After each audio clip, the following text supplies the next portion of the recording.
And let's pretend we have secrets. It will draw audience. Hi, welcome to the show. We're about to get started on the radio show. Hi, chat room. Welcome. Hello. As you're hopping in here and settling.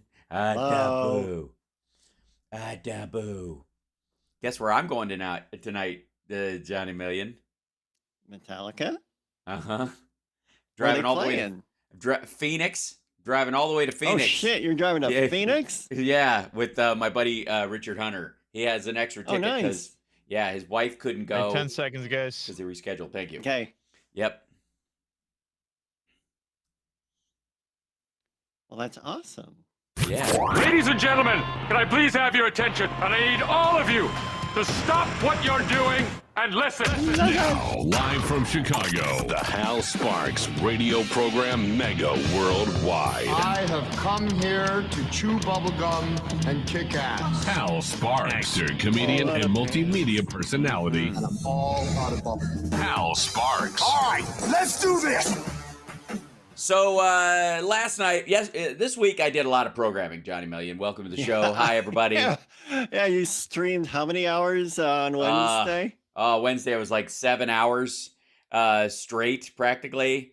And I had one break in between. And then, even Thursday I went long. And, Thursday's sort of almost my easier day. And then That's the Friday, only way you go, my man. That's Hey-o. right. Hey, yo. And last night I even popped back on to catch Donald Trump in South Dakota, showing up for the South Dakota GOP blather dinner, whatever they did. And they moved it from its normal place at the Ramada in sunny downtown Rapid City, home to a scant 40 some odd thousand people.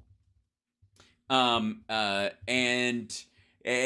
moved it into this little local hockey arena, and he was saying one of his favorite phrases, which outside, it's packed. And it's such a curious thing to say. Just the idea that outside anywhere is packed. I don't understand how you pack outside. That's just funny to me. Outside's kind of forever. Yeah, it kind of goes on forever. It goes on and on. So odd. And then when we see the actual, environment, because I'm doing the whole live stream thing, and there's this curious thank thing. You, Hal Vickery. Hal Vickery gave you a super chat just for listening to Trump. Oh, thank you, Hal Vickery. Bless you. See, it's a good name. It's a good first name, and good people have that first name. I'm just saying, out of a sense of personal interest. At least one. So. You ever been in one of those little, I played them. I've done stand-up in them, and I played in band shows in them. The little 3,000-seater mini hockey arenas. Wisconsin's full of them. They're fun. They're good little spaces. But they're not arenas. You know what I mean? They're like Spinal Tap first, puppet show last kind of venues. Okay, you know what I'm talking about? Yeah. And they're fine. It's okay. And if you're selling tickets and you fill that place up, I don't know what you're charging your fans or what you work out or whatever, but you get $20 a head or $35 a head as a mid-level act or whatever. That's your month. That's your the whole everybody in the band, that's their nut. You cover your crew. You got your sound guy paid. You even got your merch chick if she's not a rotating member of the local crowd who offers, right? The local fan club. Yeah. Yeah, exactly. You got that covered, Now,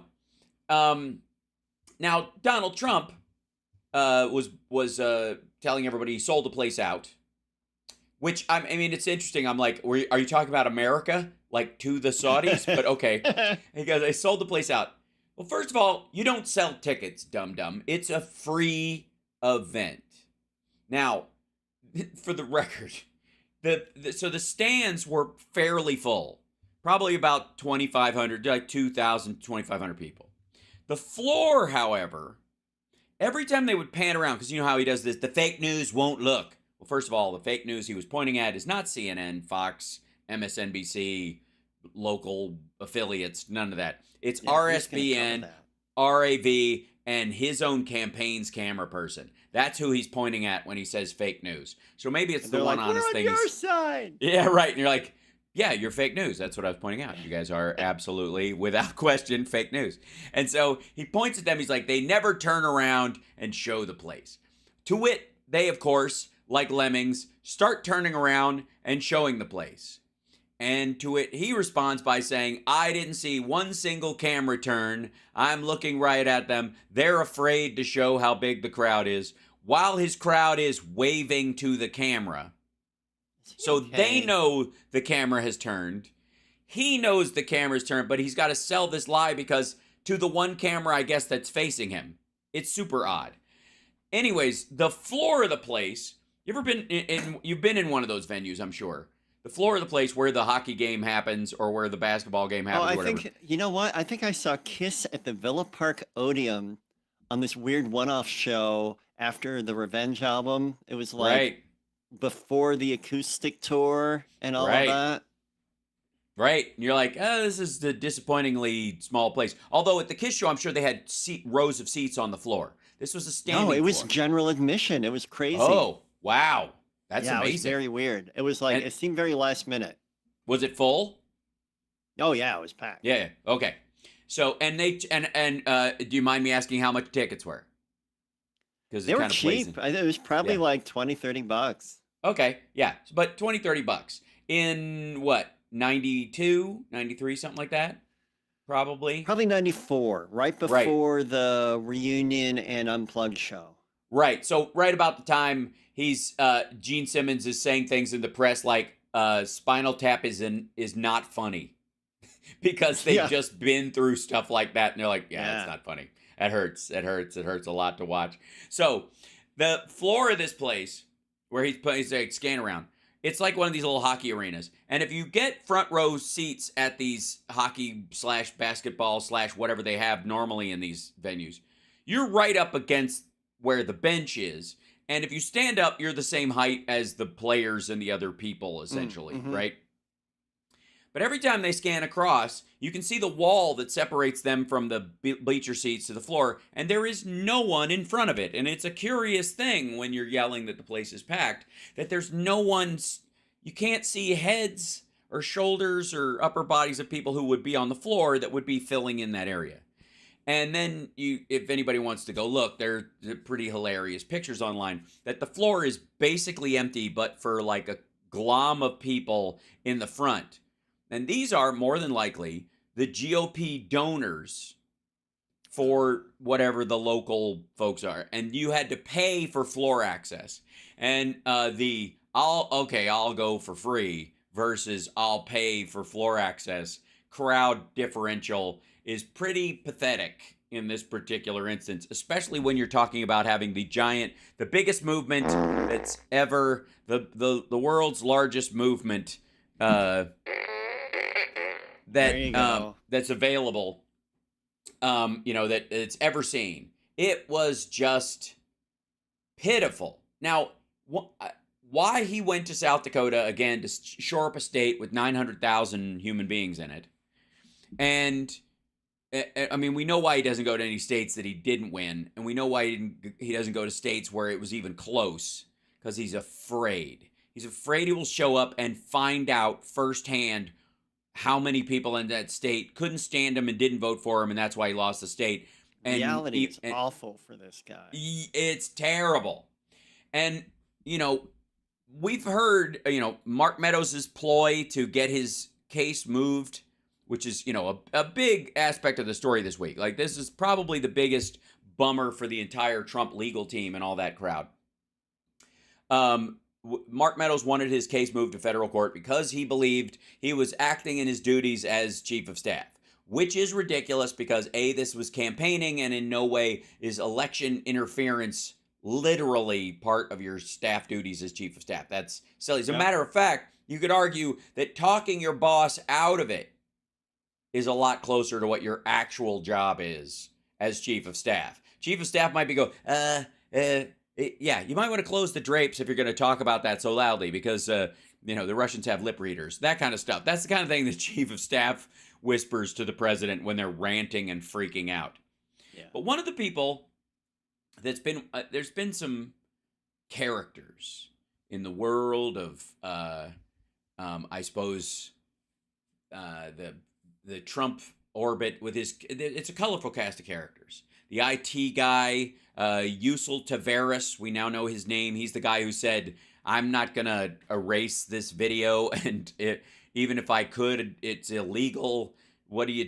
Who says, that whole argument? He's basically the man who saved our democracy again, accidentally. He was the guy initially who said, "I don't remember." Yes, he changed his testimony and admitted to the fact that he was trying to cover for them, but he wouldn't do the actual thing. It's why they end up having to try to flood the place. Now, the interesting thing is if they find out they made a deal with him because he was part of the flood scheme is pretty hilarious. But he didn't want his fingerprints either way on, literally or figuratively, on the erasure of those tapes. And you've got De Oliveira and you've got Waltine Nauta and, the colorful cast of characters that have been around. But then there's one of my favorites. I like Michael Cohen. I think we all like Michael Cohen. It's a wonderful transformation that we've seen over the years. A man coming to realize truly, how deluded he was. It's reassuring that maybe there's hope. I mean, obviously, sure. Roseanne's too far gone, but there might be some cues out there or something that might be able to wake up from this spell. And one of my favorites is this fella, Matthew Calamari Jr. Are you familiar with Mr. Calamari? Matthew Calamari. He looks exactly like you would expect him to do. He's a little tall Italian man who is made entirely of fried squid. No, He's sort of an executive at the Trump organization, like everybody is, because what do the titles even mean? Yeah. Because, again, for all the talk about Hunter Biden doesn't know anything about oil and gas, doesn't know anything about blah, blah, blah, curiously enough, can anyone explain to me what Don Jr. actually does? Really? As vice president? But for work. All right, maybe that answers it. You know what? Maybe you actually answered it. So, he's Matthew Calamari Jr. is the vice president in charge of knuckle cracking. He's basically their security executive. He's right. He's in charge of. You got a nice place here. It'd be awful if something bad would have happened to it. Well, it's interesting that during that back and forth about. It turns out that it might be Calamari, who is why the grand jury in the Jack Smith case knew that they were trying to delete this stuff, and that they had actually brought him in on the conversation as the chief of security. Like, I couldn't do that. You're going to have to call somebody and basically make me do it. Well, the person they called was Matthew, the dipping sauce calamari. Matthew, the horseradish and ketchup Calamari, Junior, and he basically called the legal department of Trump, which is amazing that they even have one at this point, and told them, tell these people not to delete anything. They're going to get us in worse tape than we already are. That's when you know it's rough for Trump. When Matty Calamari is refusing to do that stuff and even going so far as contacting the legal department at the Trump organization going, tell these idiots to stop criming. They're going to get us in worse crap than we already are. So the hero of this thing, which may have been, partially Taveras by delaying it, making them go up the chain where they got a big fat no, also includes one of the guys that was in the tank for Donald Trump, who now clearly is not. So fascinating turn of events on a couple fronts. And then, of course, we'll talk about it when we come back. Peter Navarro, the over-gesturing side dog at Steve Bannon's War Room podcast, who is aging like a picture that Mike Flynn keeps in his attic because of the stress he's under, who keeps absolute, and I don't understand this, says everything that he's supposedly bound by, whatever, executive privilege not to say, to everybody, Ari Melber, anybody who will listen in his book, he just won't say it under oath because he's got principles, damn it. We'll be back right after this. Is that what that is? I'm so glad these guys are morons. We're so lucky. We'll be back right after this. It's the House Sparks Radio program, Mega Worldwide, now with 100% more Johnny Million. It's Johnny Million on the Twitch machine.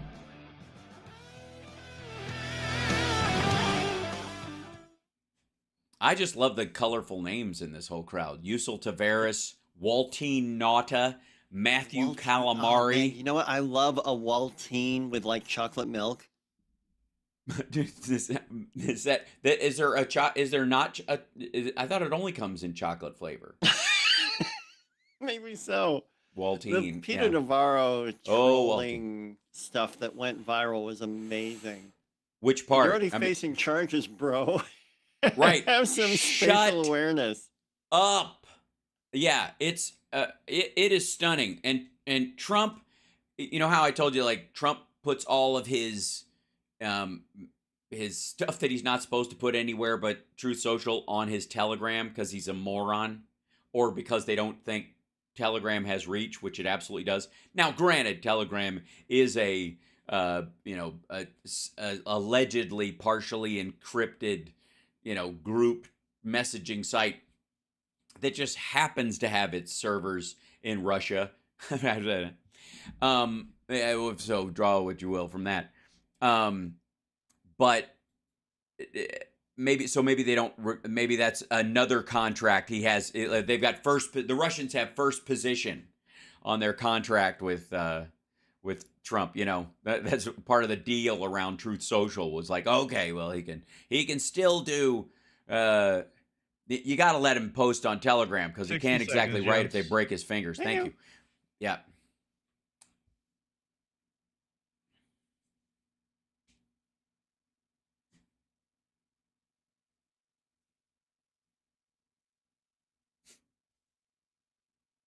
Yay. Oh boy. I'm so excited about this. Okay.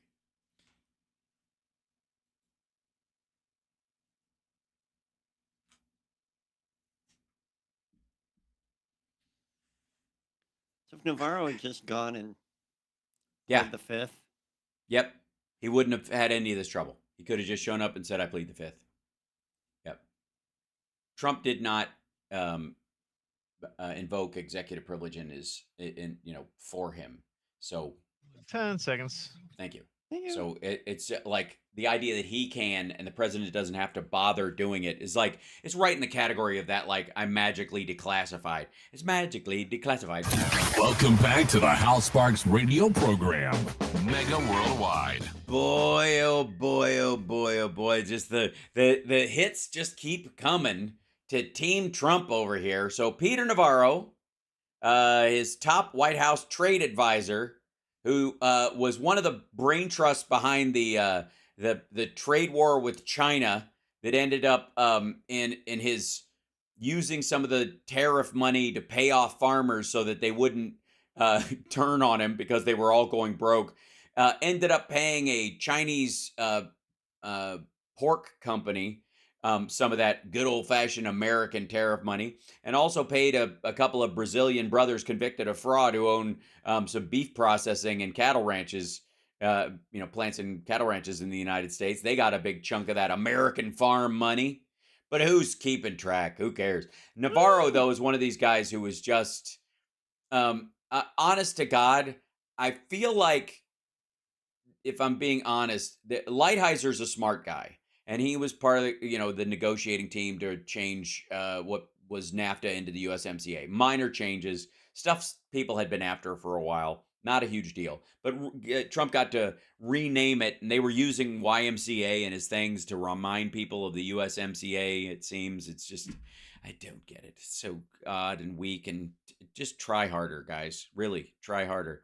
But I think in each case, Lighthizer is a very technical guy. He's aware of all the moving parts of a trade deal. He's very smart guy. And Navarro, not so much. But Navarro could effectively be the Trump whisperer in there. Like, okay, here's what's really going on. You dream up some sort of dumbed down version and go tell Trump everything's working out fine. And he'll just believe what you say, and he'll like you, and he'll like that you're feeding him, the line that he likes to hear, whether it's true or not. And Trump posted yesterday on his Telegram/Truth Social, I don't know, social media blitzkrieg that he does. God bless great American trade negotiator and patriot Peter Navarro. He brought billions of dollars into our country, and now the lunatic Marxists and fascists want him in jail because of the unselect committee of political hacks and thugs. In the end, it will all work out, and we will make America great again. Okay, no. Sentencing for Peter Navarro will be in January, where he will be fined $100,000 and possibly get a year in jail. It will all work out. Also, $100,000 per count, so it might be a couple more than that. Navarro reminds me of when your friend's dad in high school who you really didn't want to make mad. It was like, oh Jesus, his dad. Yeah, he's always around the barbecue, like standing over the grill, telling you how to do it, but he won't act. He never brought anything. Yeah, Right. He's always got a burger in his mouth, and he's like flapping ketchup on the person next to him. That kind of and he's like oddly like redneck skinny. You know what I'm talking about? Like that kind of and you're like, you're never concerned about skin cancer? That never like that kind of thing. Where you hear that kind of oversaid over potato salad. He's that kind of guy. But the one thing that's fascinating about this, and Navarro's cut from a special kind of cloth in that he explained the entire scheme of the fake electors and all that kind of stuff. Navarro does? He told it to Ari Melber on television. He broke it all down. But before it happened.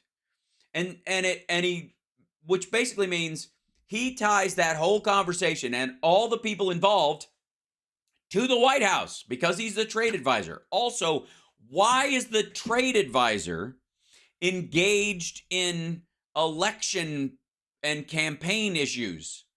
Whether you won or lost is not the job of the trade advisor. And so literally this guy hits all the idiot rungs. It's amazing. Obviously, they're trying to say that he's got executive privilege that he's invoked, and he should have immunity to these kind of things, and he shouldn't have to testify. And that would have been easy if Donald Trump had just rule of law until they do something wrong. Oh yeah, and exactly. Then you shouldn't be accusing us or pulling us in or questioning right. Or this us law never meant anything, and it was it was written a long time ago, like the Constitution. You mean? That's the amazing part. That falls into when right-wingers go after me having long hair, and I'm like, see, what do you do in church? You just stare at the statue of Jesus and go, ew, I don't understand. What are you talking about?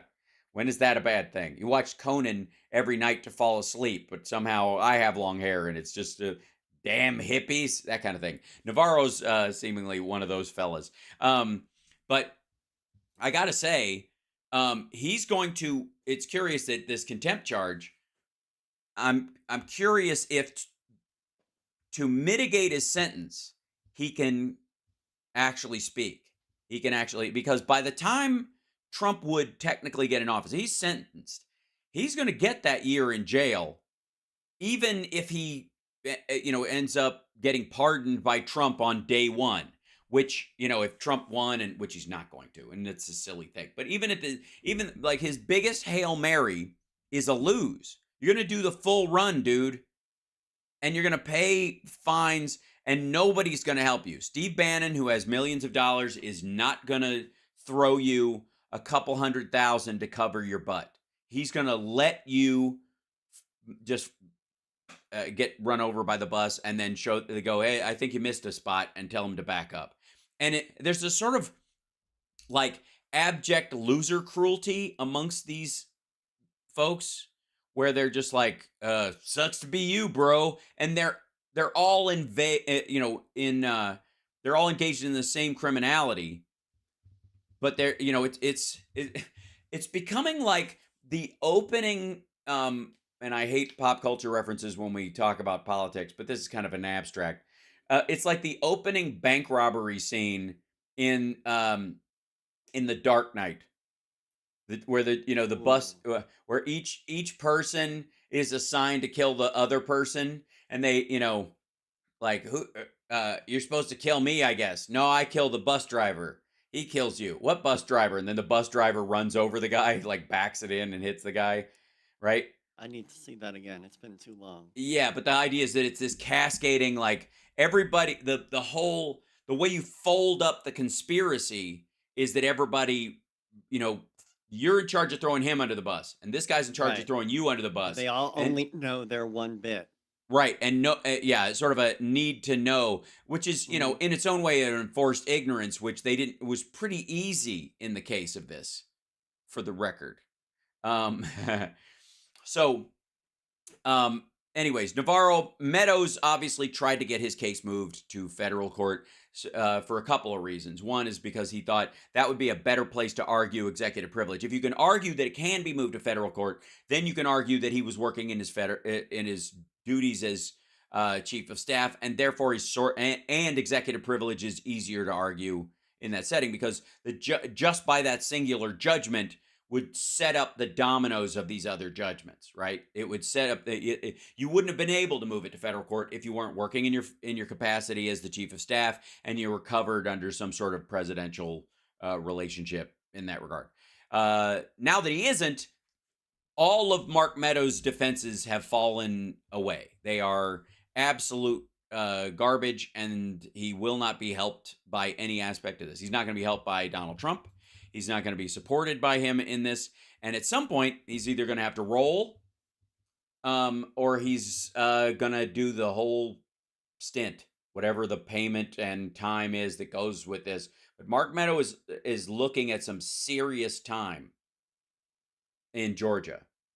He was on the call with Raffensperger and Kemp, rather. And so there's, there might be some other folks like the electors where they're like, I was barely there, and therefore, Your Honor, even if they're found guilty with the rest of the crowd, their sentence will be a lot less because they were sort of ancillary to the scheme and maybe dupes, or they make that argument and they throw themselves on the mercy of the court and get like probation, and they can never run for office because they gave aid and comfort to an insurrection, that kind of thing. We got to take a break. When we come back, in the next hour, obviously, Philip Ittner's going to be here with us from and he's ready for us. Ukraine. Oh, yes, indeed. But we'll be right back after this. It's the House Sparks Radio program, Mega Worldwide.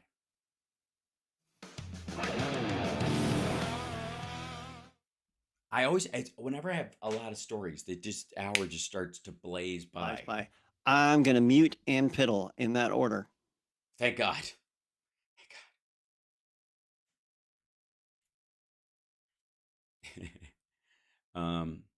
The old mutant piddle. That's how it works. Hi. Oh, and let me get up here and say hi to you guys, chat room. What's happening? Hello. Bill. He's going to be here just very soon. And then I'm bailing right at 11, man. I'm out the door. We got to hit the road.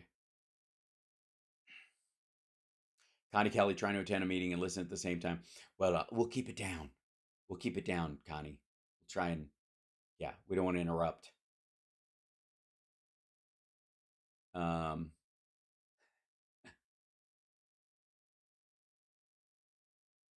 This is the job. It's only 2% in the winter district. Let's see, I'm just looking through the chat. Sorry, it wasn't stopped moving. Good morning, Krista. How are you?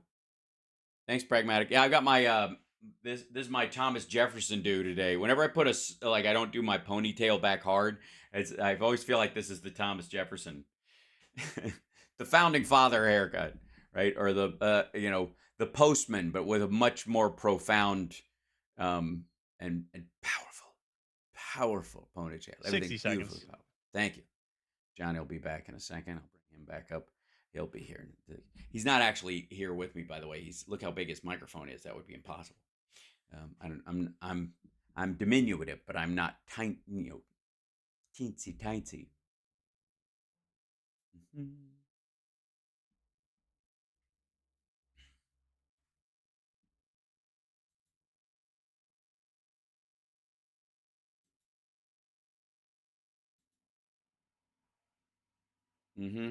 Johnny's back.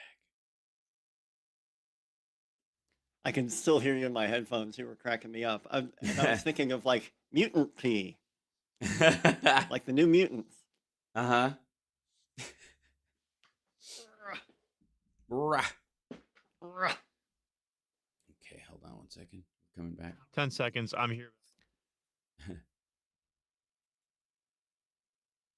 Did you hear Chicago? I did. Good. You're locked into the Hal Sparks radio program, Mega Worldwide. Now, one of the things that Trump was going on about at his gathering last night, which is kind of like sort of like playing the hits. But you ever love a song from an artist that they wrote about their significant other, perhaps? Maybe it was your song at the 8th grade dance, and you just love it. You know, it like you know, I'll be there for you. These 5 words I swear. You know what I mean? That kind of song. And then you find out they've been divorced 3 times. You know what I'm talking about? Like one of those songs, you know, where they're on their 3rd optional marriage, and they've written these "Love You Forever" songs. You know, I'll never let you go, and all that kind of stuff. And you're like, that guy never even had he didn't even do like chronologically monogamous let relationship. them go.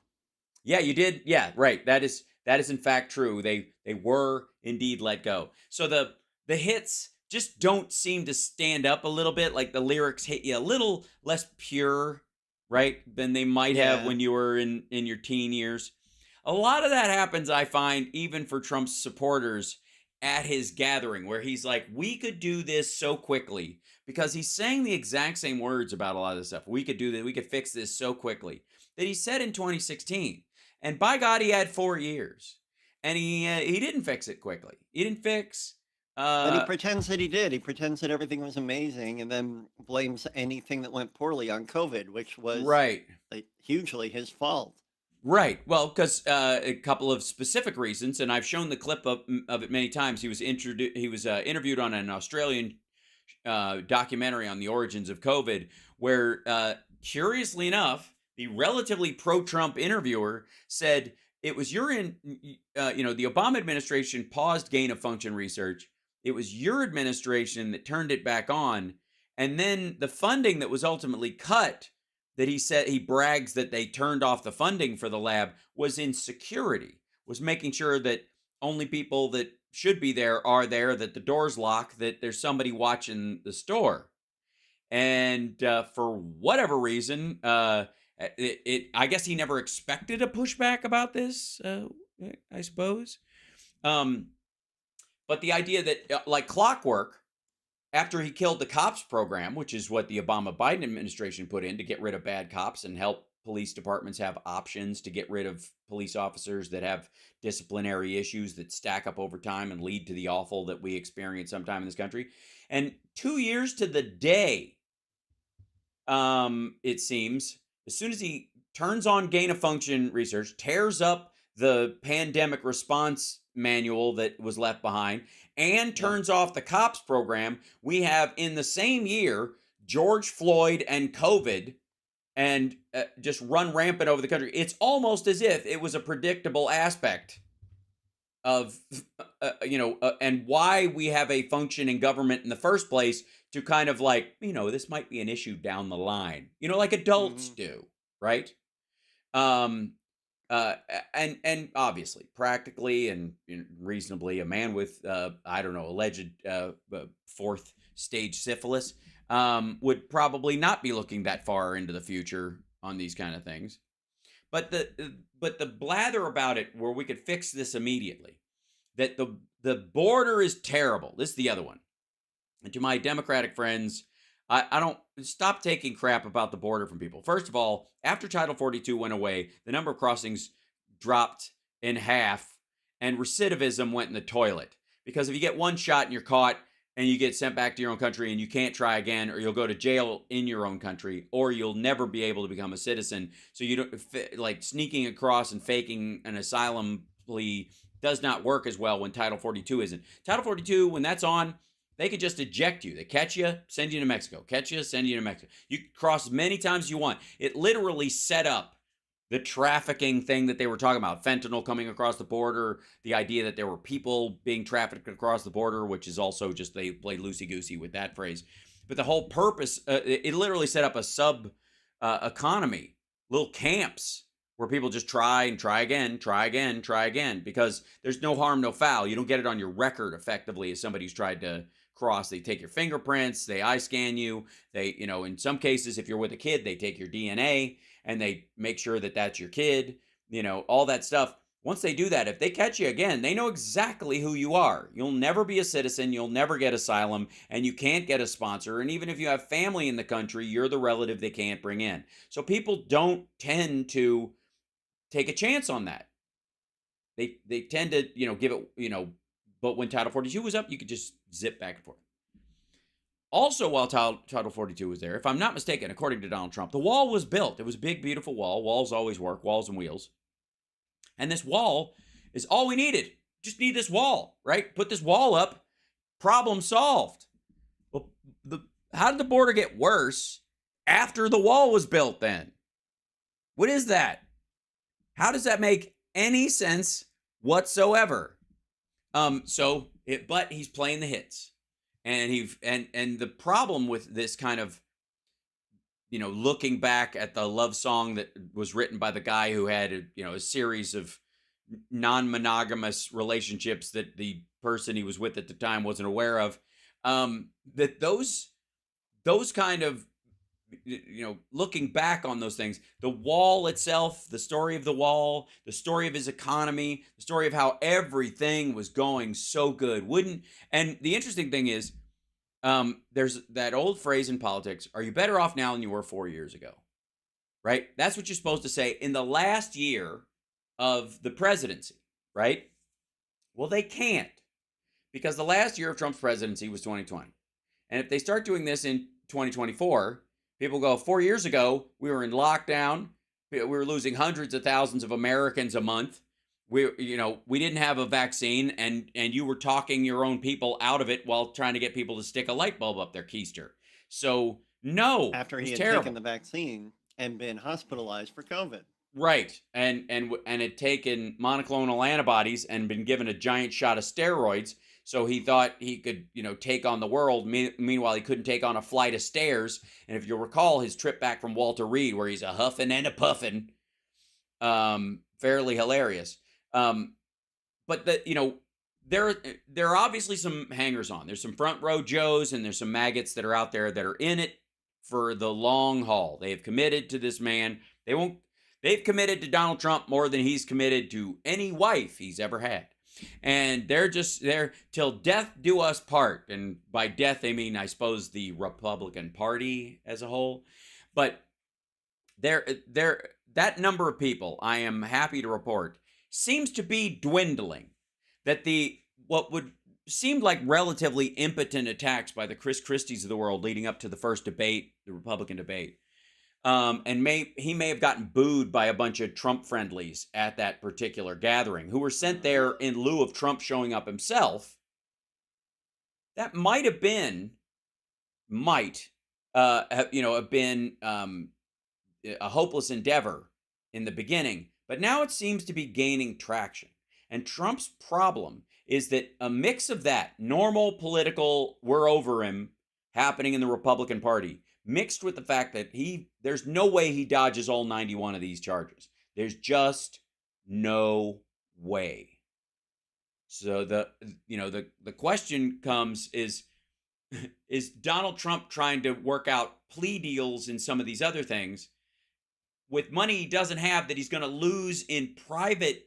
I mean, he's going to probably, I think it would be rude to simply double the money that E. Jean Carroll won the first time when he goes back to court. You think that'd be rude? Yeah, like $5 million won't cover it. You can't just go, you did it again, same $5 million. No, I think it has to be exponential. I think it's got to be $20 million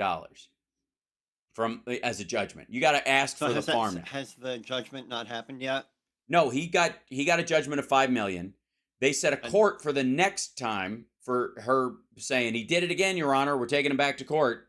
Right. But didn't they determine that he did do it again? Like that's yes. already been... Okay. Yes. And so has a penalty phase already been established? No, I think they got a court date about it where they get to argue. Okay. He gets to argue whether he did it or not, and all that stuff. You still got to go through the And then motions. it's like the prosecution will like to play CNN town hall Right. from the same day. Fake news. Right. We'd like to play video that he posted on his own social media. Right. So that's money he doesn't have. That's going out the window. And that's why he's in places like South Dakota, quite frankly, doing small gigs. These are the kind of just financially necessary gigs that that he has to. He has to raise this money for his legal defense because he simply does not have it. Doesn't have the money.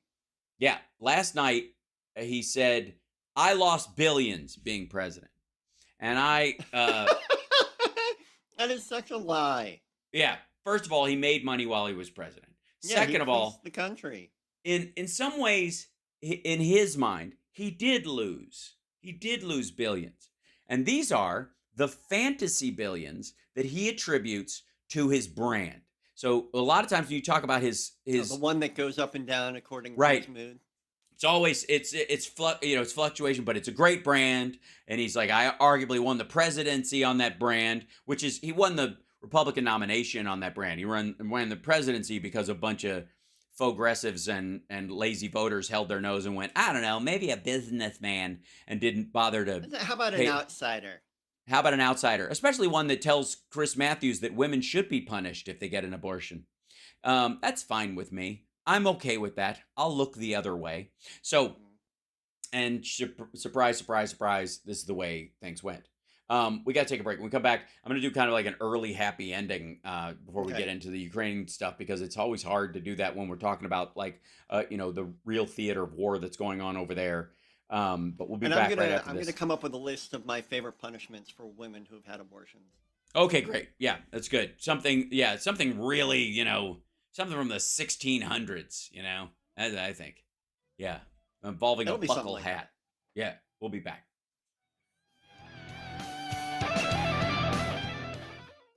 Oh, I gacked up my shoulder working out, and it's so sore. It's one of those it's like so a sore thing. Yeah, it's just inflamed. I didn't tear anything or anything. It's just you're always inflamed. Mm-hmm. Not swole, inflamed. Oh, sorry. I'm sorry. That's when you're fabulous. In fuego. I'm always in fuego. Yeah. So I have one of these I had one of these cool stripes on my arm right now. Oh, neat. Yeah. Is it a painkiller thing or it's like icy hot kind of thing. Oh, okay. Yeah. It wore off like a few minutes ago, so yeah. I remember seeing Shaq just riddled with those. Mm-hmm. Can you imagine how sore Shaq must have gotten lugging that gargantuan body around? Oh my God. And he was a friggin' athlete. I mean, he's still probably fairly athletic, but I mean, he was unreal. Mm-hmm. Yeah. My wife and I enjoy watching Shaquille O'Neal and Charles Barkley coming back in 20. The NBA show. They are hilarious. She's like that big compared to him. Yeah.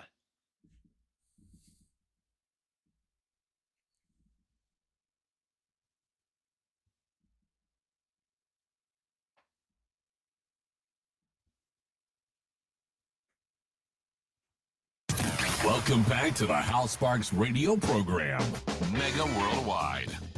So one of the funny things about the whole Trump playing the hits again, and it was like a moment of nostalgia for a lot of us who been watching my live stream over the last couple of years, especially, where it was just like he just wants to pretend that not only did the last 3.5 years happen, but that the last 7 didn't happen. Like he still thinks it's 2015 15, 16 somehow. Again, reality. He's at odds with reality. Yeah, and I can understand that, because if you woke up to the reality that this dude is facing every day, you'd want to live in denial as well. Oh, I think. yeah. Oh boy.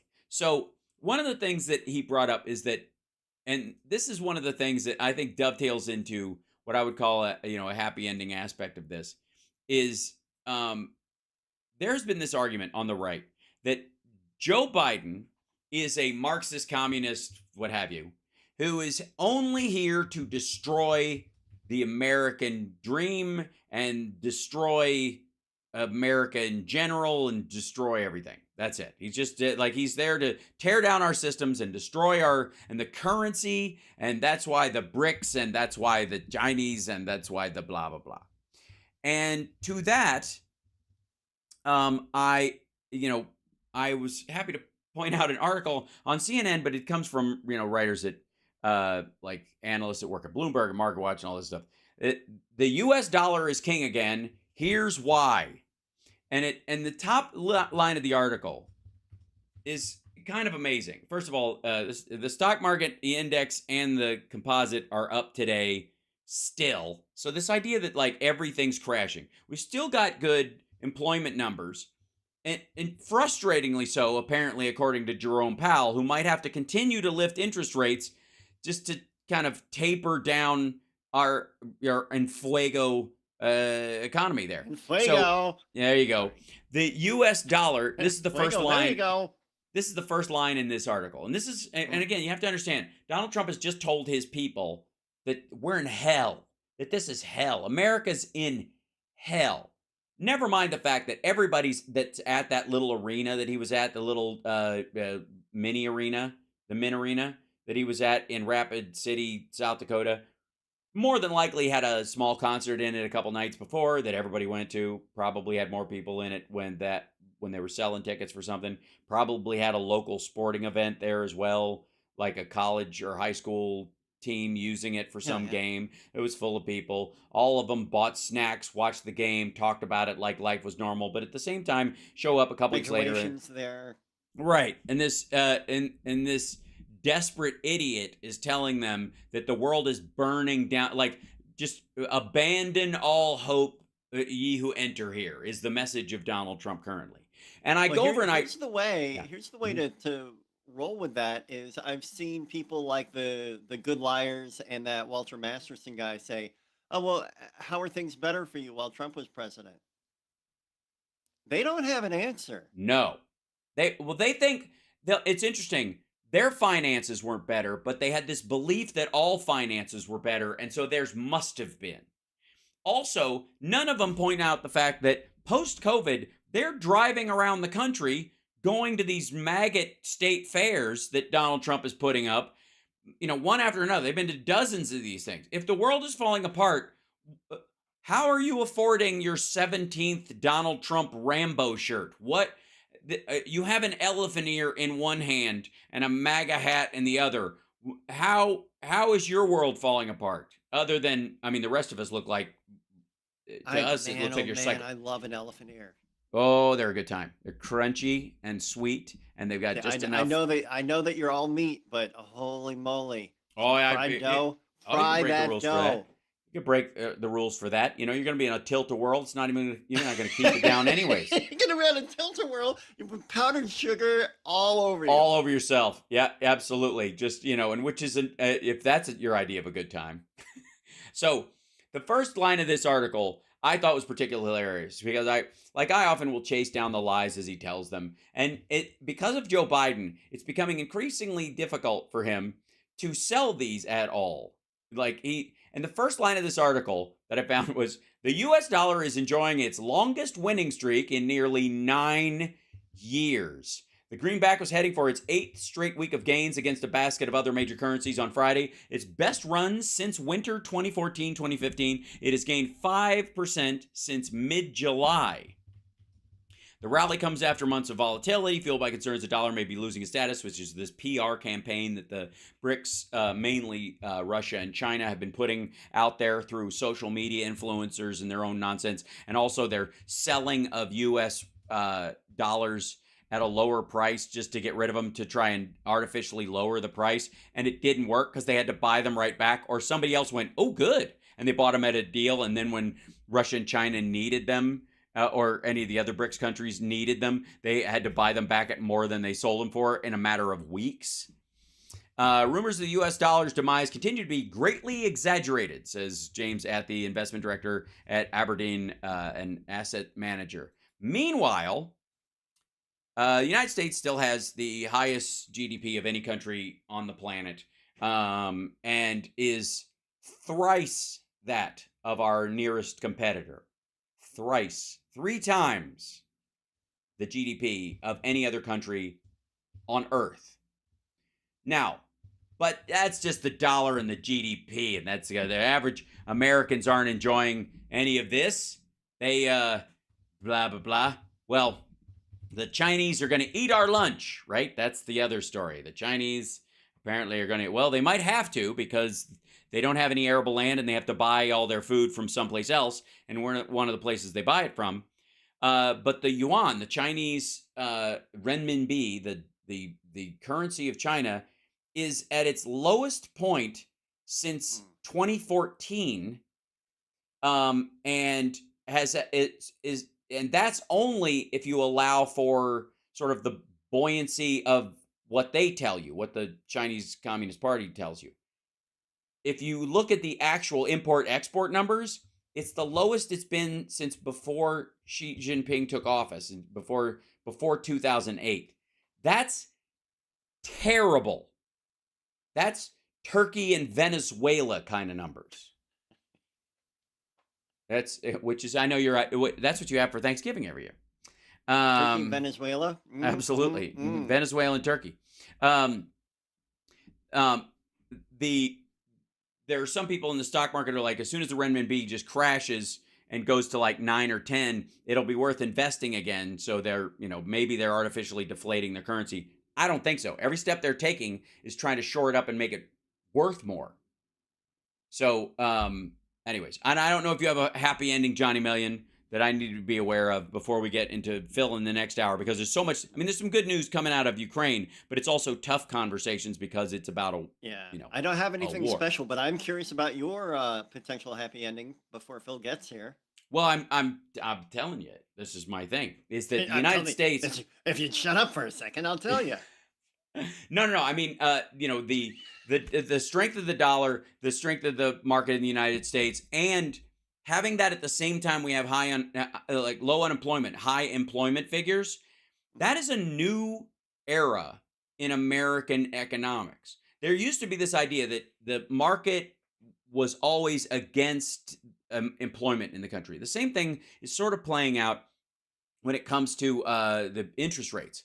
That if we have high interest rates, employment has to come down. Otherwise, we'll have to keep raising it up until it's a fight between these things. And this is kind of an old thinking, pre some of the global markets, pre some of the bigger supply chains.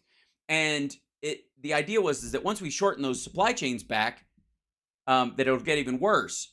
But in reality, it's almost hearkening back to pre-global market, pre-global supply chain standards, when we didn't used to have all this kind of stuff and they weren't at odds. There was a period where the market was not at odds with employment. It just simply wasn't.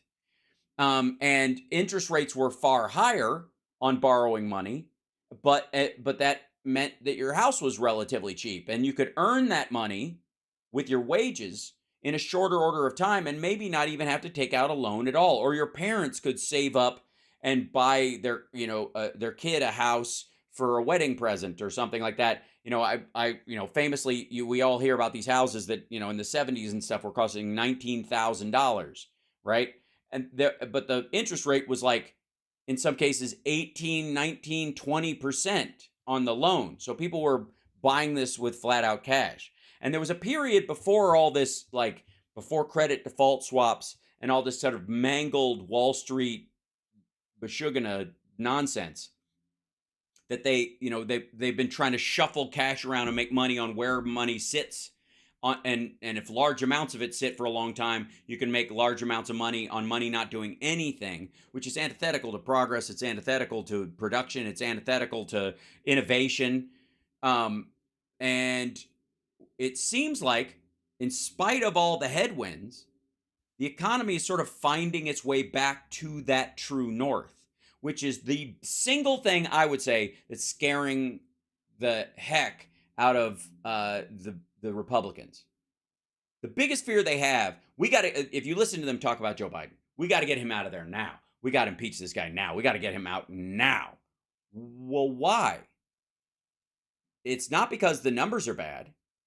Normally you have a situation where the economy crashes, you get like a Great Depression or the Great Recession. Had Bush had another term, had that happened right after, instead of at the end of his second term, at the beginning of his second term, there'd have been calls to like get this guy out of there, swap out people in the cabinet, something to fix this, because we're in deep trouble.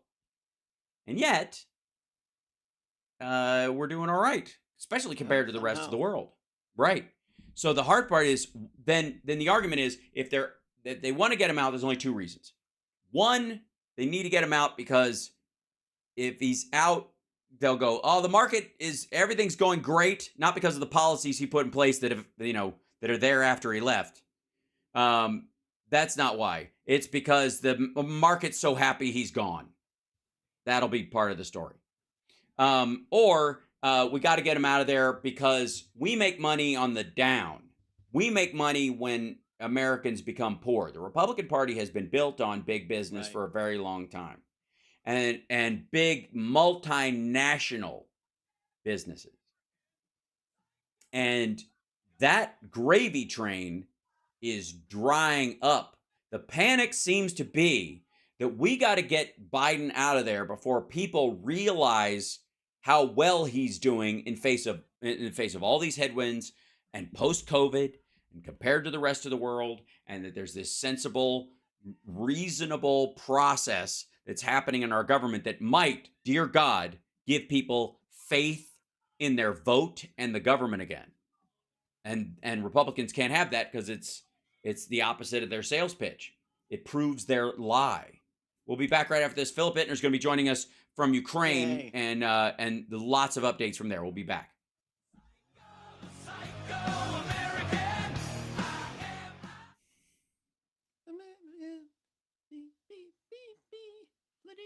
Fran, are you kidding in the chat, or are you paraphrasing, or do you really think that because you're a crazy person? The phrase, this is from Facebook, so I'm going to take it as real. Joe got to go because his constant presence keeps me sick, period. That sounds sane. He feels better. Yeah, last night Trump hoped for a depression before the election. He literally was like, I hope there's a depression while this guy's in office and not when I'm there, but we'll fix it if it happens.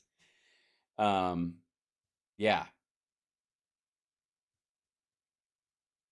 I mean, the economic strategy of Republicans for years has been the crab bucket strategy, which is, anytime people start to get ahead, especially the middle class, you grab the bucket and shake it, make everybody go back down, so that no crab can get a grip on the top of the bucket, and then the rest of them all get out. So you just shake that bucket every so often. You could argue that, people who believe that Paulson and those guys, because they knew there wasn't going to be a Republican president in the next presidency, and they didn't want Obama to be able to institute something like the ACA with a public option. So what you do is that you built a house of cards, you just flick one of the cards on your way out the door. That, it could have been, you could have soft landinged it or recovered or, satisfied or fixed it with some debt or rolled some stuff over or worked it out with the banks without an actual crash. But why bother if the next guy's going to come in and use any tax revenue to put in a public option? Better to just wreck the thing and go, we can't afford that now. Have you seen what's happening? That, and again, I heard that floated by Republicans at the time, that's a cyclical strategy. And I don't want anybody like that near the nuclear codes. Are you nuts? So, Philip's with us. Hold on one second. Let me grab his link and get him in here with us. And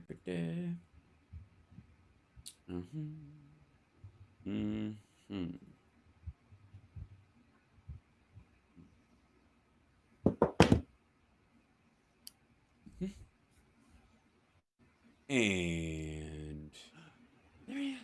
Pow. There he is. Welcome. Hey guys. Philip! Hi. Good to see you. Good to see you. Hi. I got to move my screen around. I changed the background so I can. You're chopping off Johnny's head, it looks like. It's terrible. It hurts. So rude. I'll be okay, though. So you'll be all right. Hold on. I got you. There you go. Look at that.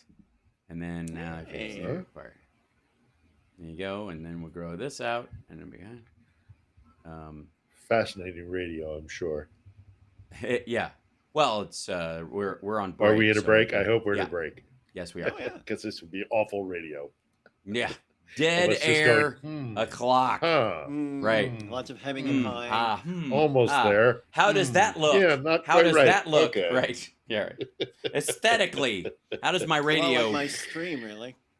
My father used to have a thing with radio about it, why he loved radio so much. And it was a comedian doing something in the 70s or early 80s about how the power of radio was that, I'm gonna empty Lake Superior. There, Yeah. Lake Superior empty. Now I'm gonna fill it with hot dogs. Plop, plop, plop, plop. Okay, your turn, Hollywood. Now you can do that. Of course, now you can do that. Right. Good old AI. You just say it and it'll happen. That's going to be super weird. Yeah, We're nowadays. entering in the next decade. Yeah, well, we already got Iron Man. We already got Thor. I never thought I'd see that. Yeah, done really well. Right. Yeah. But that took a long time. It's not going to take It did. any time, like in the future. Yeah. Hold on. Let me see if I can get this guy so we can go. Back in 20. Thank you. Hi, Chicago. Thank you.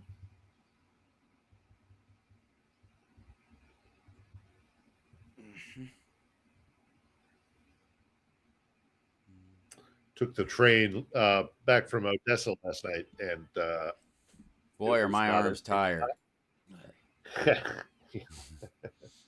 not the greatest train trip in the world. Oh, okay. So I'm a little bit tired. I You're understand. listening to the Hal Sparks radio program, Mega Worldwide. I've had people walk out of me before, but not when I was being so charming. Video streaming at halsparks.com. I don't care for you or for the putrid sludge you're troweling out. Pus-faced little pimp stick. True progressive talk. Might be a good time for you guys to give up. Welcome back to the show. Joining us from Ukraine, he's back in Kiev, it seems. Our dear friend Philip Ittner. How are you, sir? Catch us up. Lots going on. We got a bunch of G20 news. China's very upset. Russia's going to North Korea with their hand out or their hat out. Good stuff. Yeah, Zelensky delivered a big speech in Kiev at the Yalta Summit, some sort of Yalta Security Summit or some such thing. Delivered a speech in which he pushed back against criticism of the counteroffensive not moving quickly enough. There's rumors of the U.S. finally giving ATACMS, which are the long range. That was announced. Actually, missiles. I saw that this morning. It's actually announced. I don't. think. Was it officially announced? I think so. Yeah. Because the last thing I saw, checking just before we went on air, was that it was still rumors. Gotcha. Well, hopefully they're not vacillating. Well, they've done it before, so Right. I don't know. But I have not seen an official announcement from the Pentagon or state or the White House. So we'll see.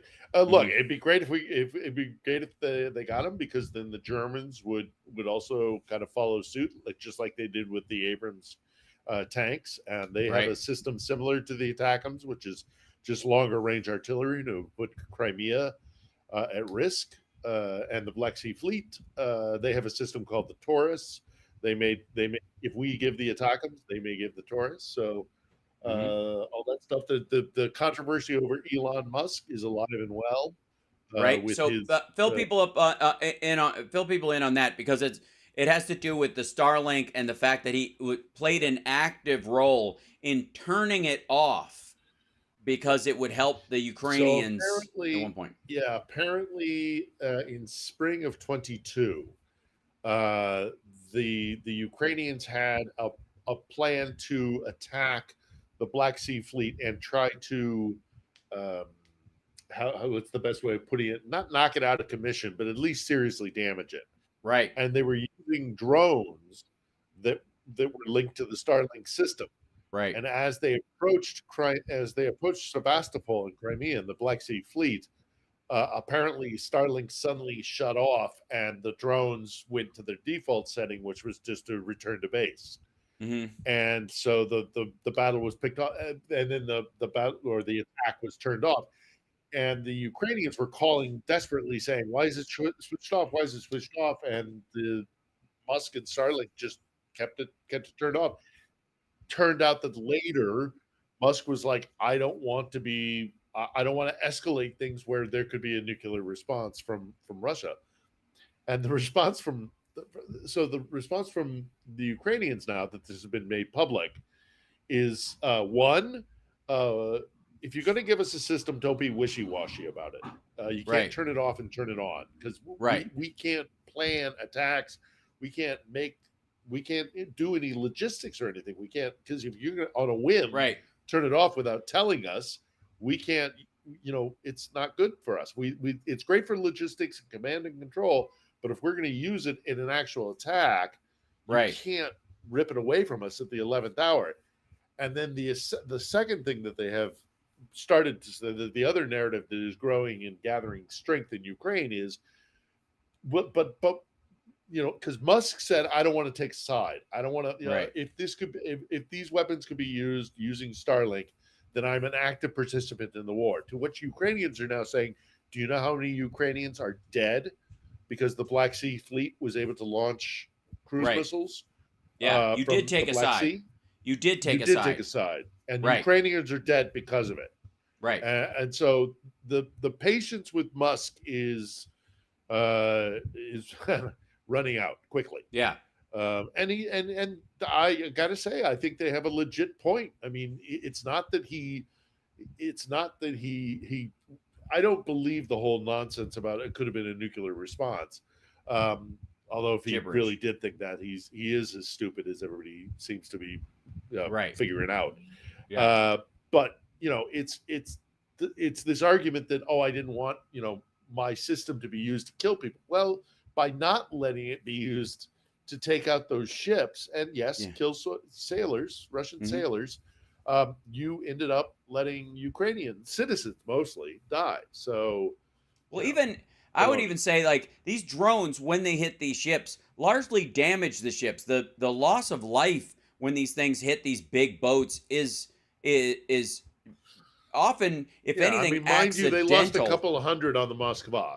They did lose a couple hundred on the Moskva.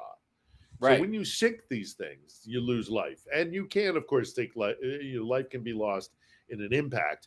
But you're right; these ships, these capital ships, especially the larger ships, the missile cruisers, which is really what the Ukrainians are fixating on, because that's where the cruise missiles come from.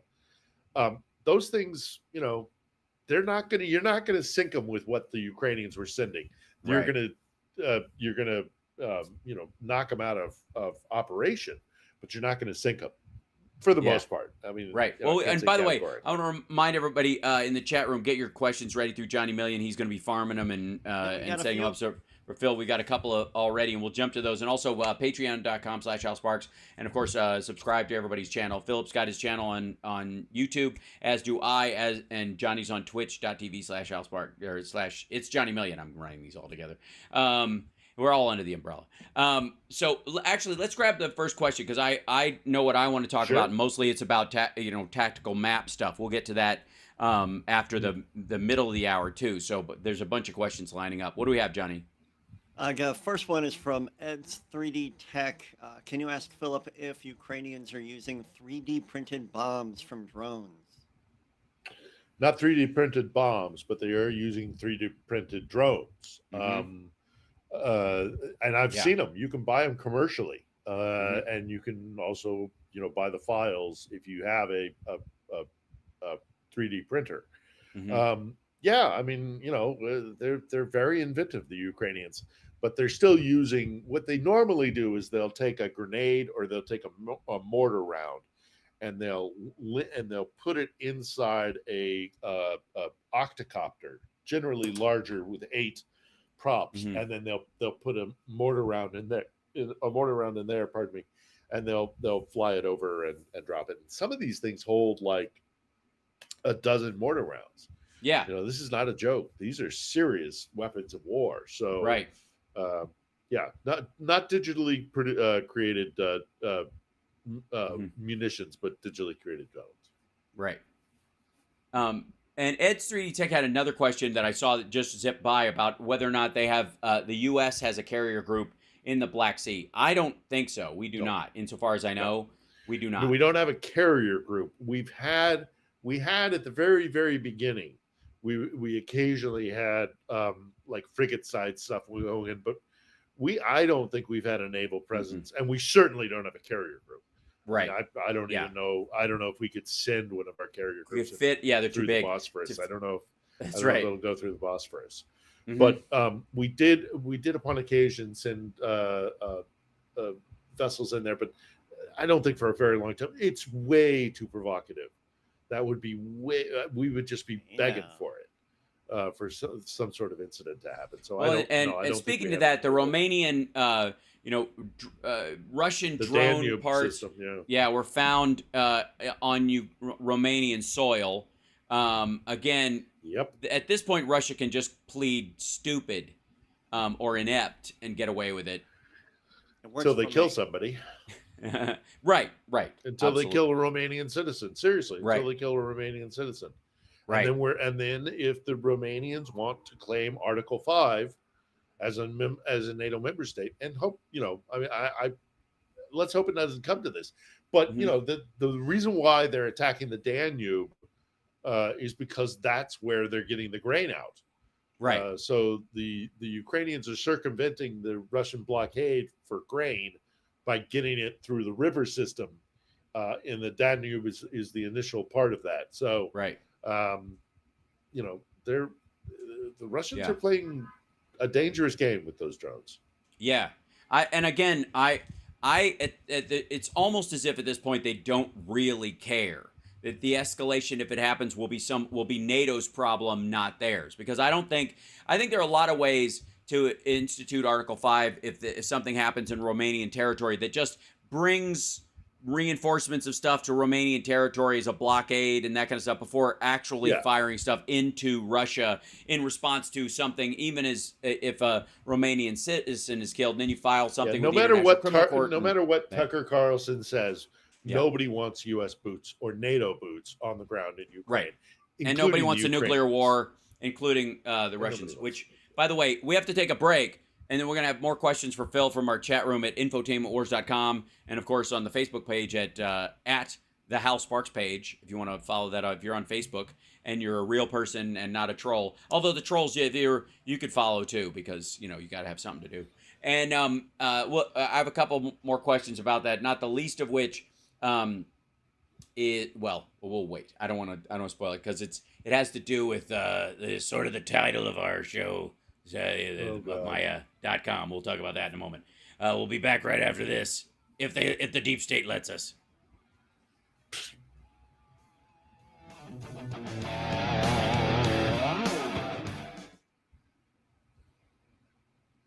I didn't watch the full thing of that. I watched the very beginning of it, and I was just like, oh no, I can't do this to myself. Alex Jones. Yep. Yeah. So Johnny, I don't know if you saw this, but Alex Jones was on Solovyev's show. No. Yeah. And just kissing Putin's ass, kissing Russia's ass. It was bad. And they had a shit. End well for him. It doesn't. Honestly, I think he's just stopping at the ATM. I think he's gotten a lot of support from Russia financially over the years, and he's screwed because of these judgments against him. So he's just kissing some ass so they funnel some money his way. But by doing this, he probably gets $10 million. That simple. Into some account in Cyprus or in the Caymans or some shit like that. That's my guess. It's a reasonable, I think, that's a low-end version of what he gets for this. But they had all these tech problems, and Solovyev was just losing his mind. It was so fun to watch, just crapping on his staff and all this stuff, and Jones is just like sitting there sweating. It was good stuff. and the delay and all of that. Oh yeah, and the translation. Yeah, Translation and yeah, all the rest of it. Yeah. Yeah. We're back in 10 seconds. Yeah, BPE's question is interesting because I will just flatly say no BPE, but I'll Attention, stop what you're doing. Because we're coming back to the Hal Sparks radio program, Mega Worldwide. Oh my God! They went a little crazy with it, and I appreciate it. Now let's get back with Hal Sparks' radio program, Mega Worldwide. Welcome back. So we got more questions for Phil, but my first question for him was, did he indeed enjoy seeing Alex Jones call into Solovyev's show and go through the same audio problems that we have sometimes, which was hilarious, but with a lot less calm resolve and aplomb. So I don't know if you saw that, people, and folks. I don't know. I didn't watch the entire. I didn't watch the entire thing because it's just so disgusting, gross to me. It's just so gross. I watched like 2 minutes of it, the kind of beginning of it, and it's an embarrassment for Americans. It was disgusting. It was comical in how inept it was. Right. It was about, but of course, it was the same themes that you would expect. There's a global order, and that Putin is fighting against. He's not really fighting against the West. He's not fighting against Westerners. He's fighting against this cabal that's really pulling the strings behind everything, which is At one point, thinly veiled anti-Semitism. Right. At one point, Alex Jones says that we live in a CIA police state right now, and that Americans can't move or speak freely, and I knew it's just that's cartoonishly stupid. Meanwhile, I wasn't in the mood to watch it. Right. Frankly, well, I came back from Odessa this morning and got in at like 7 a.m. overnight from Odessa, and I came in and I saw that had dropped. I was like, I watched a couple minutes of it, and I was like, you know what? This doesn't do me any good. This doesn't do anybody any good. You know, it's interesting because that seems to be playing out in the viewership as well. Because like last week, Alex Jones did a bit for Steven Crowder, for what Steven Crowder has this like private thing called Mug Club that people can subscribe to. It's one of the ways he makes money online for his show. And he caught some hell from the right wing in his fight with the Daily Wire and all that stuff. So he's been kind of like in I don't know, right-wing media jail for a little while. Because of that, he's had to find other faces and other fronts to try and keep his channel going. And he got Alex Jones to do some stupid stunt in Austin, with a table trying to get people to like, they're coming for you. They're going to lock us down. The jab, blah, blah, blah. All that stuff. And ultimately, just for scraps. He's doing that for a 10% of when whatever. He could have had what was the deal he had with Shapiro's outfit? $50 million. $50 million? Could have had a $50 million contract. Mm-hmm. And he let his ego. Right.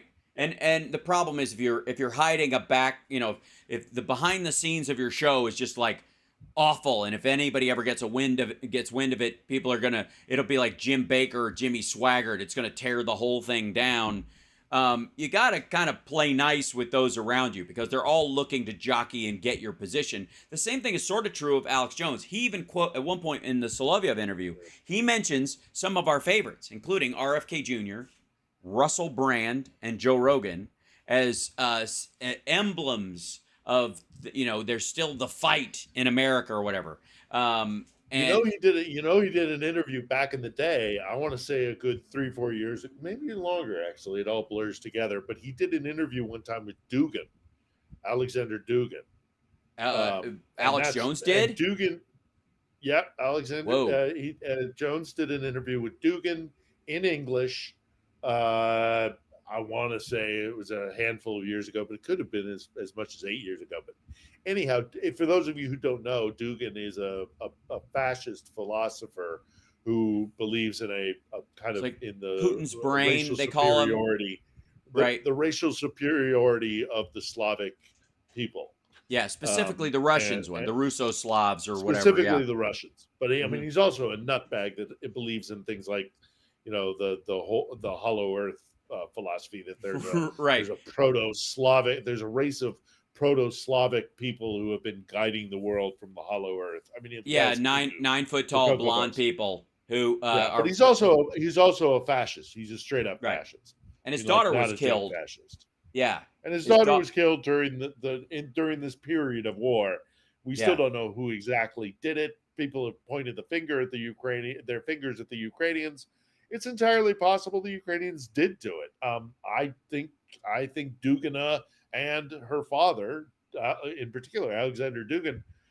I mean, it's tricky to say that they're legitimate targets. We get into a lot of gray area here because it's freedom of speech. But she there's worked also in information warfare. Right. Yeah. She was a journalist for one of the state-run Russian. Yeah, she worked for the propaganda ministry of Russia, essentially, or whatever. But even still, I think they were trying to legit target.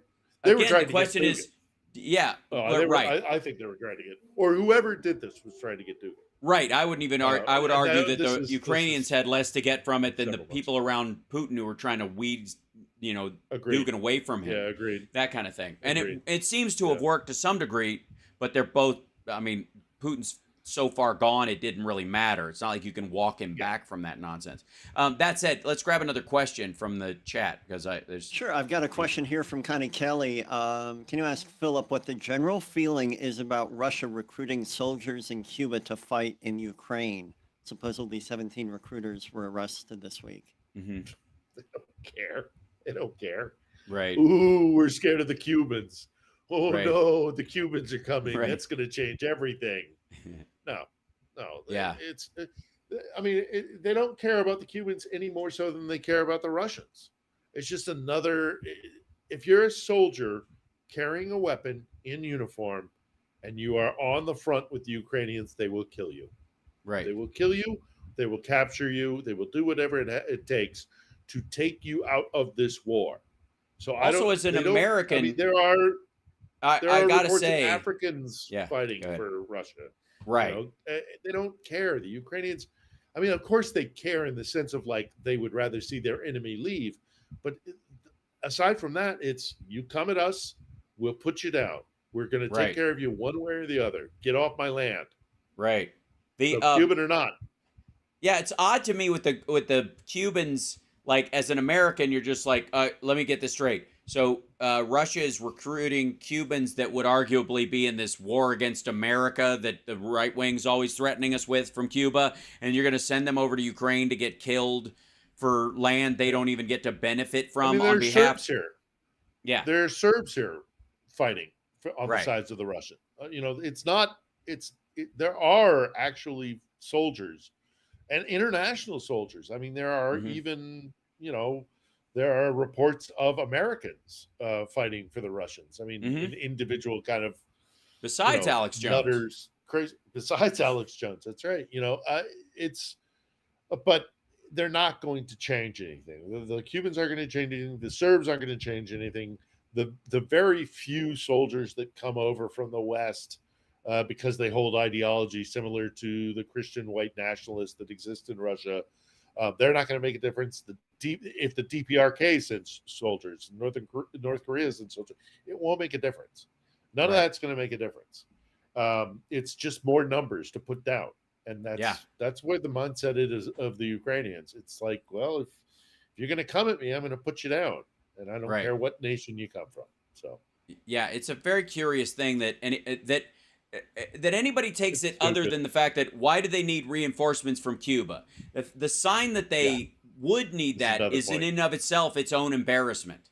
It's like saying, oh my God, they got mercenaries from Venezuela or something like that. It doesn't matter. Yeah, I mean, it legitimizes it's symbolic. It's really symbolic. It's not effective on the battlefield. It's their ability, and even as weak as it is, but maybe to sell it to their own people of like we're not in this alone. And we got them surrounded. Yeah. It's a little silly. Okay, let's we can grab another question before we get to this next break. What do we have, Johnny? We've got from Kellahella, ask Philip Ittner about NATO naval exercises in the Black Sea. I would be stunned if NATO is going to be conducting any naval exercises in the Black Sea. Black Sea is way too dangerous waters right now. Just I'd be really stunned. I'd be very, very surprised if any NATO member state was going to, aside from maybe Turkey, who has, of course, their own waters. That's their waters largely. There's a chunk of there's a chunk of the Black Sea that actually is, national waters of Turkey. So the Turks, as NATO member states, could be in there. But any kind of naval exercise, I mean, I just don't see it happening. It's dangerous enough that we have our drones up there.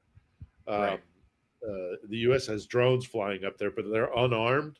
We've had a couple of incidents, but, God forbid that we send in some ships in there and there's some miscommunication and we lose a bunch of NATO sailors.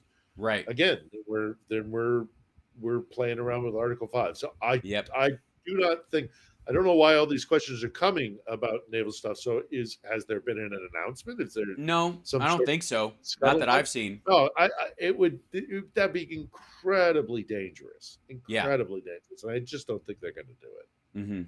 Agreed. Well, you know what? As we get close to this break, let me remind everybody to check out Philip Ittner's YouTube channel. Philip with one L, Ittner with two T's, and you can follow him on the artist formerly known as Twitter, if you invert his last and first name.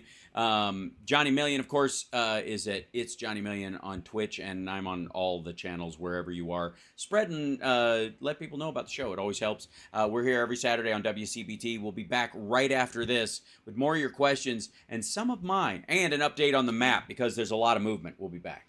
Oh, Johnny was about to say something. I'm excited to hear what it is. I gasped. Oh, yeah.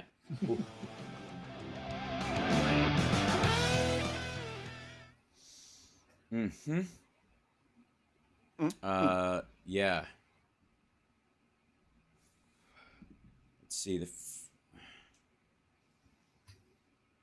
I didn't come back with anything cool to show you from Odessa. That's all right. Yeah. Oh no, I do have something from Odessa. Yay! Oh, go get it. And there's some ointment that will clear it right up. I don't know if I can show the pincer move in Klashivka, which was really cool. Whoops. Yesterday, a band opening for Metallica today. Do what? Does anybody open up for Metallica on this I don't tour? think so. I don't know. Yeah. I'd have to look it up. I love how clean the stage looks. Yeah. I still love the Through the Never concert movie. It's fantastic. It's just so well done. No, Metallica's in Phoenix. That's why I've got a long drive ahead of me. Thank you. Yeah, what's that drive like? 4 hours, just like LA, just more boring, less hills, just flat, hot. Cactuses, cacti. Yep. Cacti, yep. Yeah. Oh, my shoulder's getting better because it's starting to crunch. Like it goes to this thing where it doesn't do anything, and then it gets crunchy, and then it gets fluid, and then it's fine. And I've had it happen before, and it's starting to get crunchy. So now I'm doing that. I'm like rolling it, and going grump, grump, grump. Yeah.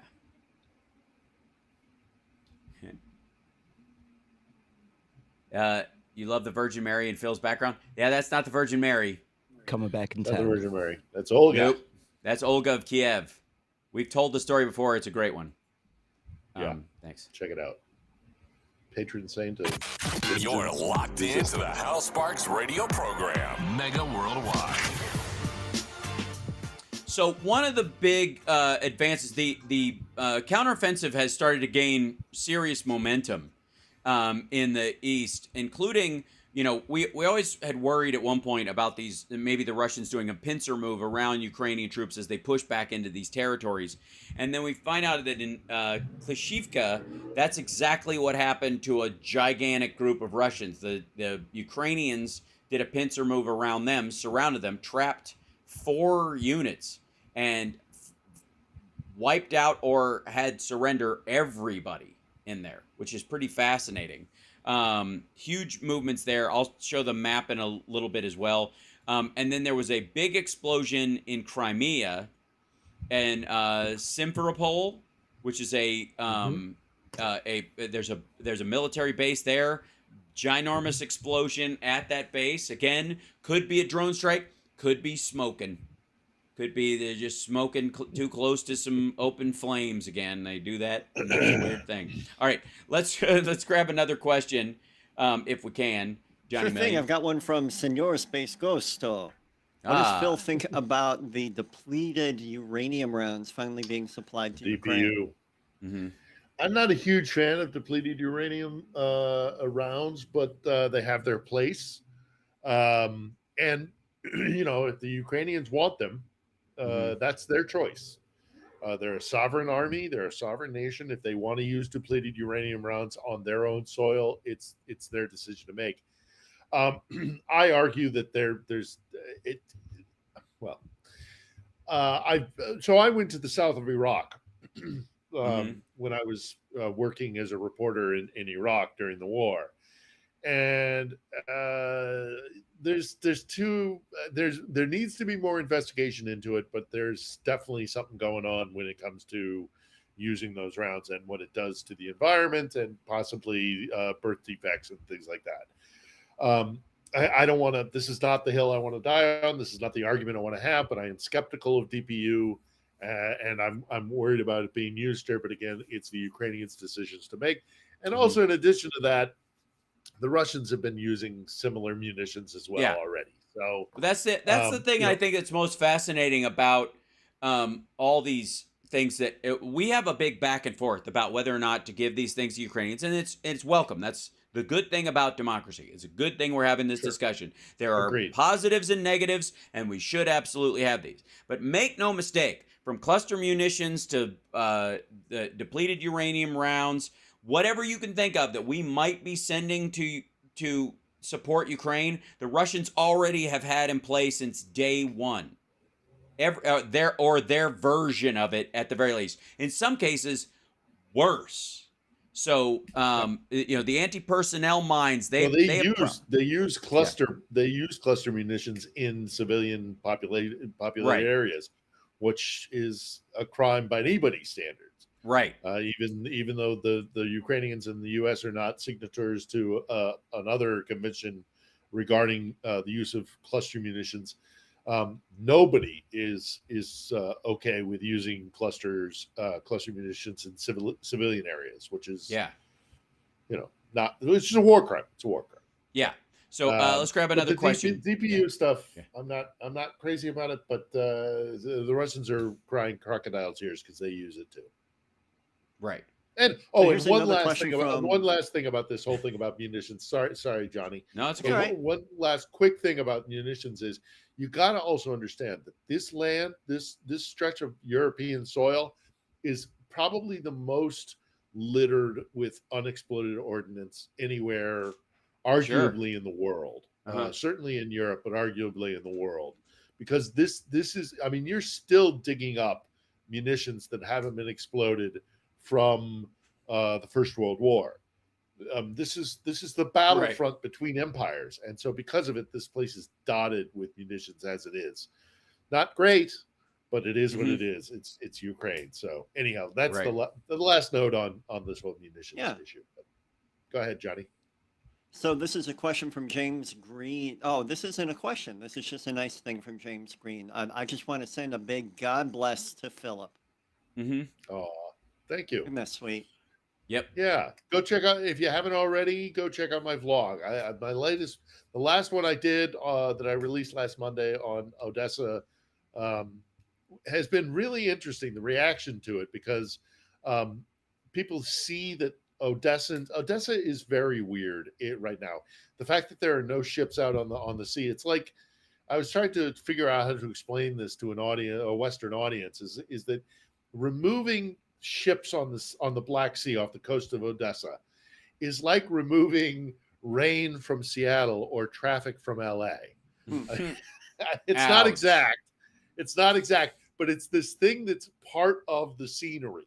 It's part of, it's just the character of, it's like getting that sharp wind off of Lake Michigan in Chicago. It's just, this is part of being in that city.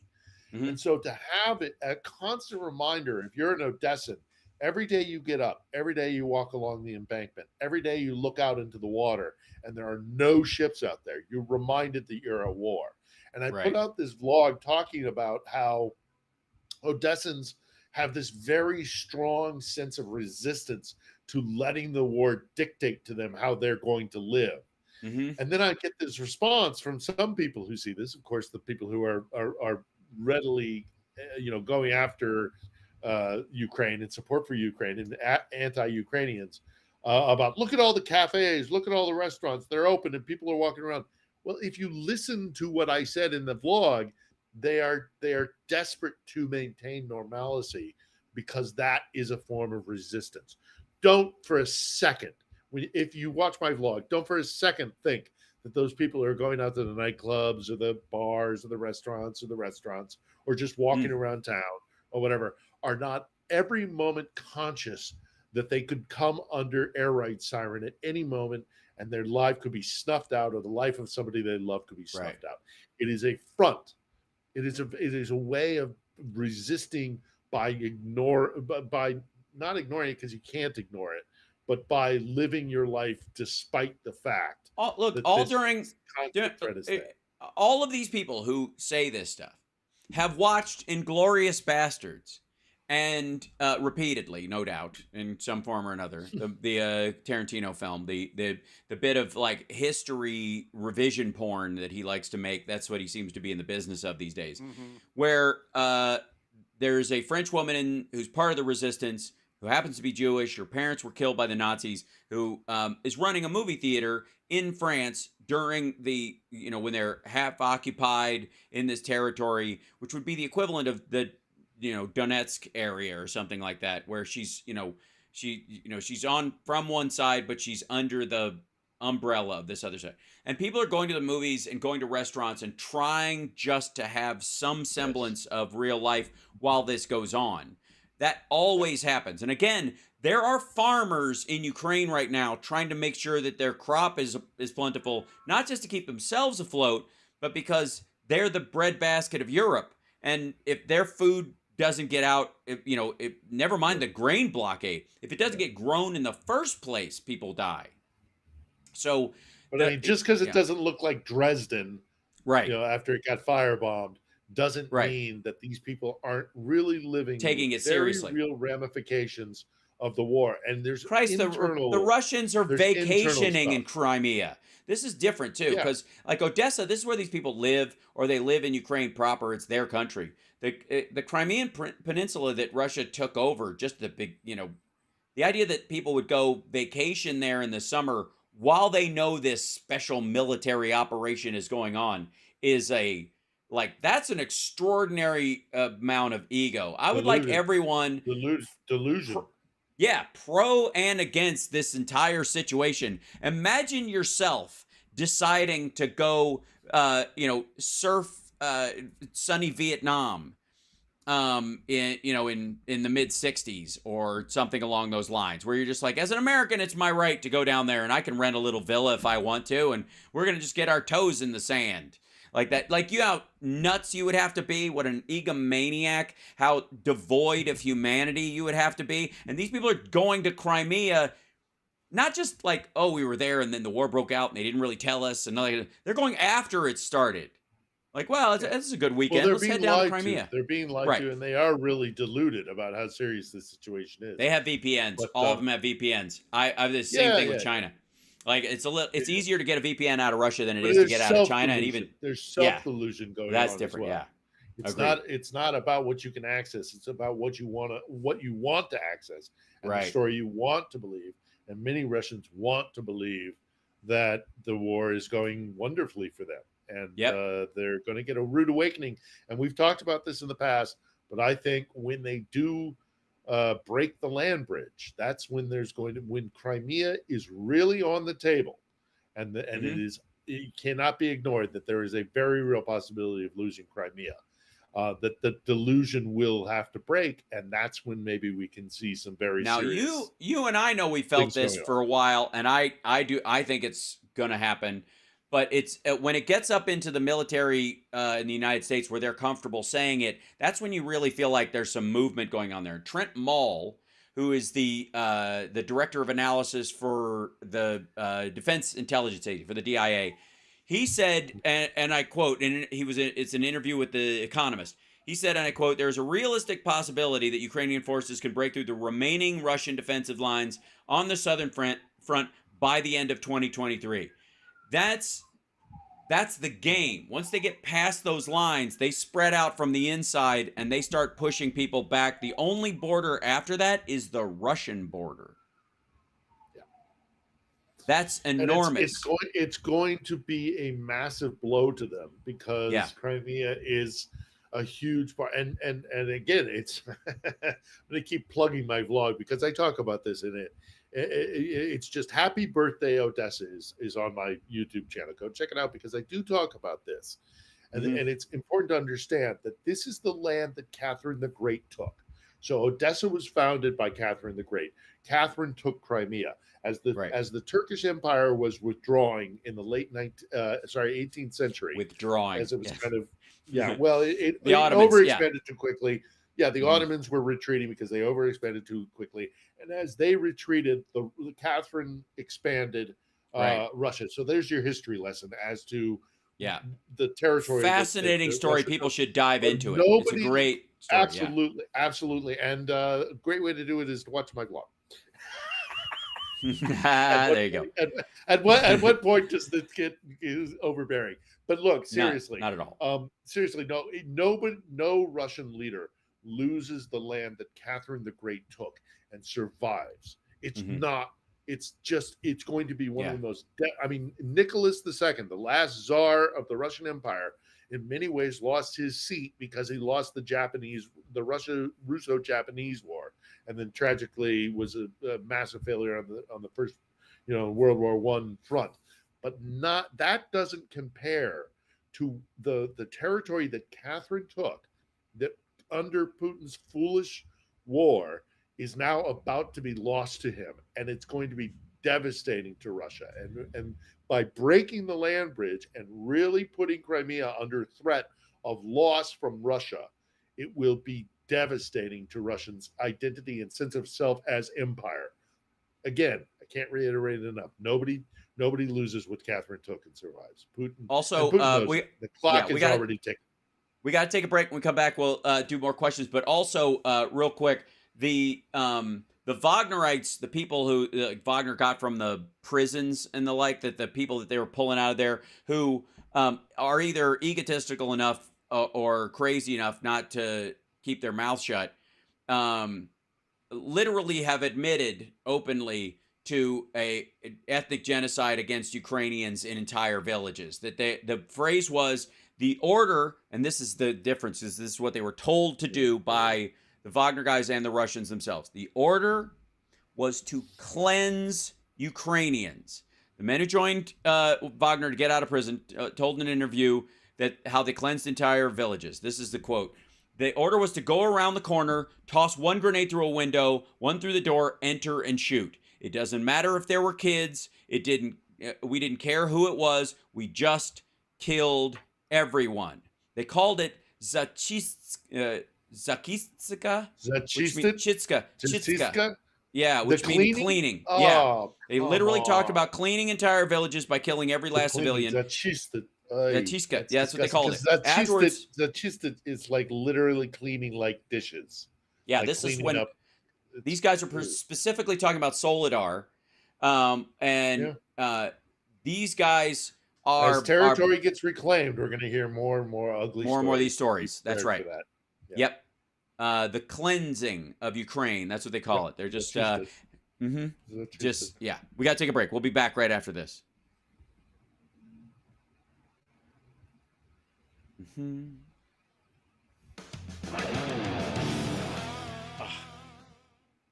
What is that in that interview with the Wagner guys? That's on Ukraine Today has it on. It's from. It's I know there was one a couple of weeks ago, but it might be recycled because they do that in the news site. They news that in the news cycle. So yeah, this is Margin Marcus posting on LinkedIn. He has an interview, and it's a video interview. I'll post it in the chat real quick. There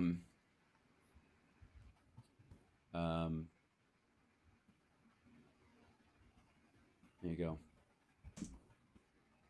That's the link. Interviewing this guy who was a prisoner who got out because he took the job with Wagner and was sent to. The phrase was, "We killed everyone. We didn't care if it was kids." The order was to cleanse this, an ethnic cleansing. I mean, this is, this is Kosovo level stuff. Oh yeah, not surprising at all. 100%. Which, by the way, brings me to Armenia, because there's been a bunch of movement in Armenia, and I want to bring that up so people can, in the last little bit, back in 15. Thank you. Catch people up on that part of it, because the Armenian ambassador has, apparently betraying the Russians. They're very upset, and the Russians don't have enough forces to go down there and make them behave. I am happy, you are happy. Let us be happy together, whether the weather is cloudy or sunny. I will always be your funny honey bunny. I am lucky, you are lucky. Let us get lucky together, whether the weather is cloudy or breezy. I'll be there to say, hey, come on, let's take it easy. 'Cause isn't it nice to have the friends that you do? And isn't it nice that the sky is so blue? And isn't it nice to say I love you, chugga chugga choo choo, woo woo. I am smiling, you are smiling. Let us smile together, whether the weather is cloudy or stormy. I will still be there in the morning. I'll be right by your side in the morning. I'll make you breakfast in the morning. I hope that you like cereal. Yay! What kind of intoxicating beverage were you waving around? This is the Stein that I just got. The only souvenir I came back from Odessa with. This is the Odessa Beer Festival to coincide with the day of Kiev's founding, which is why my vlog is called Happy Birthday Odessa, because I was there for the birthday of Odessa, which allowed me to talk about Catherine and all the rest of it. But you'll notice that this is the mug that they gave you that you had to buy first so you could try different craft beers. Right. And but you'll notice that it's dated 2021. Because before the world got turned upside down. Can't they're a little too busy right now. That makes sense. That's not glasses. Printing up new beer steins for your craft beer festival. I'll just by the way, out front, Johnny Million, do you have a happy ending? Do you have a piece of after this I'm gonna go record with some friends, and it's just one of my favorite things to do. Yay. That's good. Also, you got a text message before the show started. I got a text message, and I feel like that's hi. Yeah, I feel like that's replying to be totally transparent. But still, their tour in Ohio is going very well right now. That's so good. We the guys in King's X. If you haven't seen them, you must. And if you haven't, I don't know what's wrong with you.